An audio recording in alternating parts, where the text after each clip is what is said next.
Meine Damen und Herren, Ladies and Gentlemen, wir befinden uns in der Anfahrt auf Solingen hatten wir schon. Nein, es ist Wuppertal. Wir befinden uns in der Anfahrt für Wuppertal Hauptbahnhof.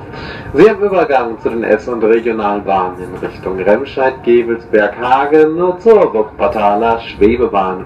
Für Fernreisende folgt in wenigen Minuten am selben Bahnsteig der Intercity nach Dresden über Hannover und Leipzig.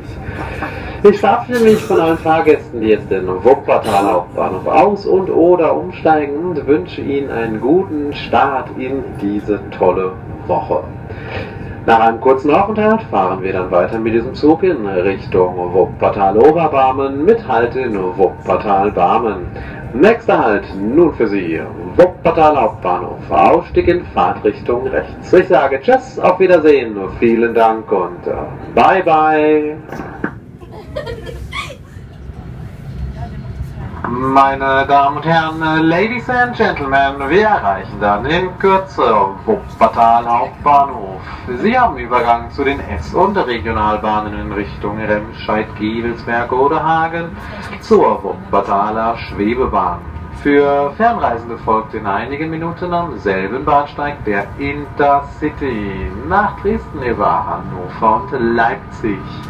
Ja, die Sonne ist schon aufgegangen und das nutzen wir aus und setzen unsere Fahrt nach einem kurzen Halt dann fort über Wuppertal-Barmen zu unserem Ziel- und Endbahnhof Wuppertal-Oberbarmen.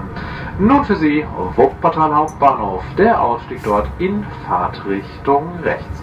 Ich sage Tschüss, auf Wiedersehen, vielen Dank und bye bye für diesen sonnigen Tag. Meine Damen und Herren, Ladies and Gentlemen, wir befinden uns in der Anfahrt auf Wuppertal Hauptbahnhof. In Wuppertal Hauptbahnhof haben Sie Übergang zu den S- und Regionalbahnen in Richtung Remscheid, Gevelsberg, Hagen zur Wuppertaler Schwebebahn. Für Fernreisende folgt dann noch der Intercity nach Dresden über Hannover, Leipzig am selben Bahnsteig in einigen Minuten. Ich verabschiede mich von allen Fahrgästen, die jetzt hier in Wuppertal Hauptbahnhof aus- und oder umsteigen und wünsche auch Ihnen einen richtig tollen Tag. Kommen Sie gut durch und machen sich dann bitte ein schönes Wochenende. Der nächste Halt an in Kürze für Sie, Wuppertal Hauptbahnhof, Ausstieg dort in Fahrtrichtung rechts. Dieser Zug fährt weiter nach Wuppertal Oberbarmen mit Halt in Wuppertal Barmen. Ich sage noch Tschüss, auf Wiedersehen, vielen Dank und bye bye.